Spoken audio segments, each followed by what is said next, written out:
दिल्ली के अंदर जब से कांग्रेस पार्टी गई है और आम आदमी पार्टी ने आकर के कब्जा जमाया है, देखने में आ रहा है सारी व्यवस्थाएं चरमरा चुकी हैं। विकास की बात कर लें, डेवलपमेंट की बात कर लें, सुरक्षा के नज़रिए से बात कर लें। हमारे बीच में सीमापुरी विधानसभा के दिग्गज विधायक, कर्मठ विधायक, ईमानदार विधायक रहे वीर सिंह दिगान साहब हमारे बीच में। दिगान साहब, क्या पछतावा हो रहा है जनता को कांग्रेस का जाने का?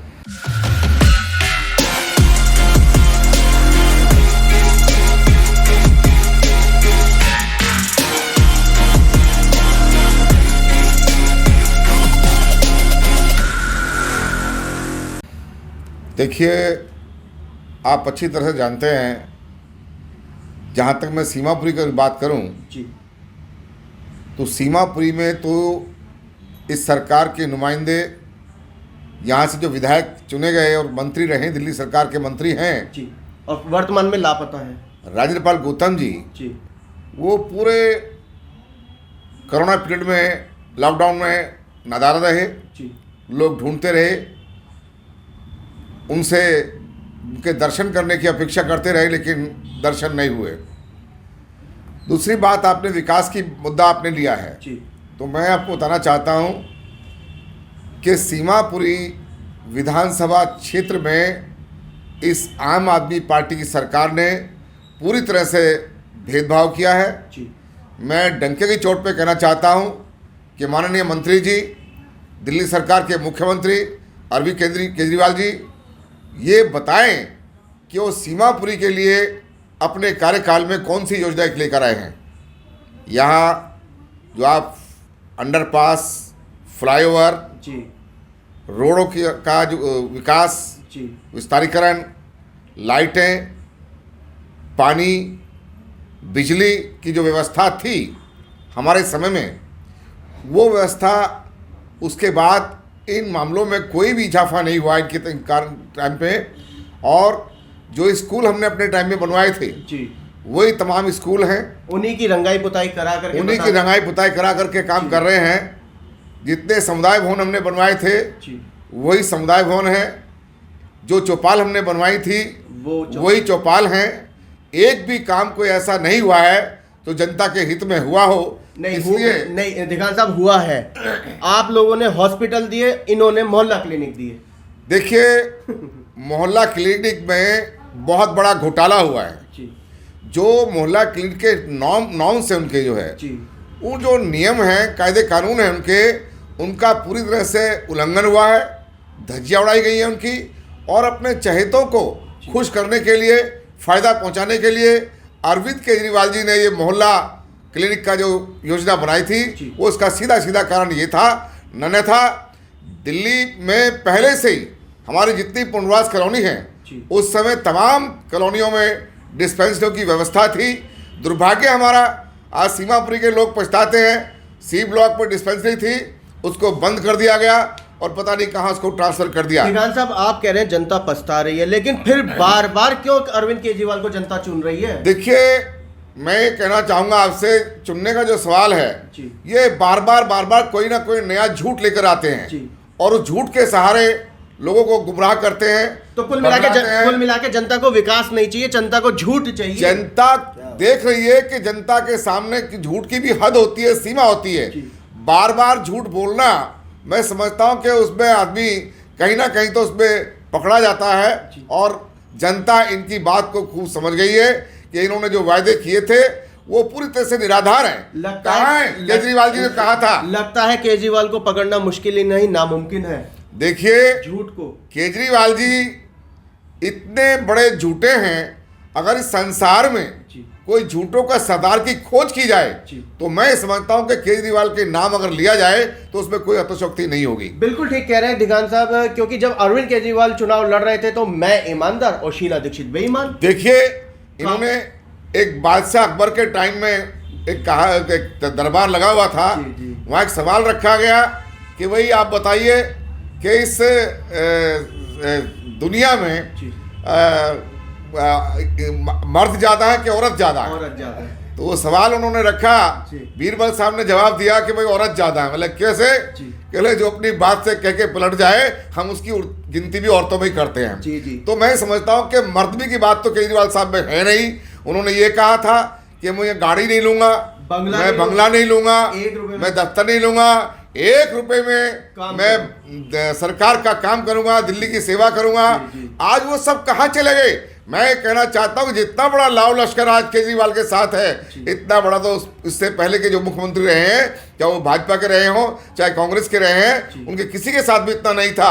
आज इतना बड़ा घोटाला कर रहे हैं, सिविल डिफेंस के नाम पे जो घोटाला चल रहा है, वो देखने की बात है कि तमाम इन्होंने अपने जो कार्यकर्ता इनके, मैंने देखा कि वो कार्यकर्ता बाकायदा इनके, उन सबको एक एक घर में से 3-3 आदमियों को नौकरी उन्होंने दी हुई है।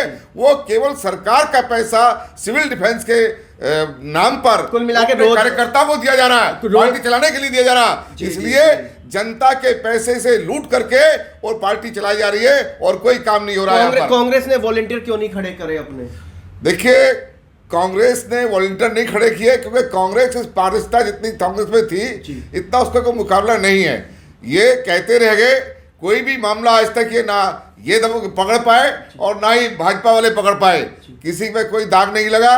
इनके मंत्री, इनके एमएलए जेल तक गए हैं, कहीं जाने को तैयार हैं, वो सब आगे भी। मेरा ये दावा है, अगर सरकार दूसरी कोई चुन के आती है तो इनके ऐसे मामले सामने आएंगे कि ये सीधा केजरीवाल जी और दूसरे के लीडर्स जो है वो तिहाड़ जेल की सलाखों में पाएंगे। 2022 में क्या होने वाला है नगर निगम में? नगर निगम में कांग्रेस की स्थिति बहुत बेहतर रहेगी, हमें पूरा विश्वास है। मतलब सरकार नहीं बनाएगी, बेहतर रहेगी। देखिए, बेहतर नहीं, सरकार बनाने की स्थिति में हम पूरी तरह से मजबूत रहेंगे। कैसे बनाएंगे? संगठन कहाँ है? इसलिए रहेंगे कि देखिए, हमने जो जनता ने इन लोगों को मौका दिया था, वो पूरी तरह से इनको देखा, जनता ने आजमाया इनको, और जो कथनी और करनी में इनके फर्क है, उससे अंदाजा उन सबको हो गया कि कौन झूठा है और कौन सच्चा है। आज मैं दावे से कहता हूं कि शीला दीक्षित के टाइम में जो विकास कार्य हुए वो ये 50 साल तक भी नहीं कर सकते। जनता को विकास नहीं है, जनता को विकास नहीं है, जनता को फ्री चाहिए, बिजली देखिए, ये सब फ्री का जो मामला है, अगर आप फ्री के चक्कर में रहेंगे तो दिल्ली बहुत राज्यों से पीछे हो जाएगी। मैं समझता हूं कि हो सकता है ये जो फ्री का लालच दिया, आज शायद आपको मालूम नहीं है, जो फ्री पानी की बात कर रहे हैं वो फ्री पानी कौन सा है? फ्री पानी गंदा पानी है, सीवर का पानी है, आप उसे पी नहीं सकते, बीमार हो रहे हैं, लोगों की किडनियां खराब हो रही हैं। लेकिन जनता तो नहीं बोलने को तैयार, जनता कांग्रेस बीमार हो रहे हैं, जनता कांग्रेस के साथ नहीं खड़ी। देखिए, जनता कांग्रेस के साथ खड़ी होगी, निश्चित तौर पे होगी, मुझे इसका पूरा आभास है, पूरा विश्वास है। आज देखने में आ रहा है कि कांग्रेस के राज में जिन्होंने मलाई खाई थी आज वो सड़क पर नहीं है। नहीं, मैं कहना चाहता हूं कि सड़क पर कांग्रेस के लोग नहीं होंगे, सड़क पर ये आम जनता होगी। ये जनता कांग्रेस को सपोर्ट करेगी और निश्चित तौर पे करेगी, क्योंकि इन्होंने देखा, भाजपा को भी देख लिया कि बड़े बड़े पद पर रहने वाले कितना बड़ा बड़ा झूठ बोलते हैं। काला धन आएगा, हर एक के खाते में 15-15 लाख रुपए जाएंगे, 15-15 रुपए तक तो आए नहीं है। आज मजदूर इतना परेशान है, मजदूर, बिहार में चुनाव है, बिहार आप देखना क्या होने वाला। बिहार के लोगों को वैक्सीन मिल चुकी है। बात सुनिए, वहां मोदी जी को कोई मुद्दा नहीं मिल रहा है, केवल वंशवाद की बात कर रहे हैं वहां। अरे वंशवाद की बात क्यों करते हो आप? वहां रोजगार की बात करो आप, जो आपने वादा किया था। वहां जनता की जो मजदूर थे उनकी हिमायत की बात करो। आप क्या करें? वो मजदूर जो कई 100 किलोमीटर पैदल गए, छोटे छोटे बच्चों को लेके के, रास्ते में कई औरतों के बच्चे भी हुए, ऐसे जो हादसे हुए हैं, वो क्या माफ करेंगे? इनको माफ करने लायक नहीं है ये। और आने वाले टाइम में बिहार के चुनाव आपको बताएंगे कि किस तरह से फेरबदल होने जा रहा है। बिहार के अंदर वोट जो ली जा रही है वो वैक्सीन के नाम पे ली जा रही है। मोदी सरकार वैक्सीन, देखिए, ये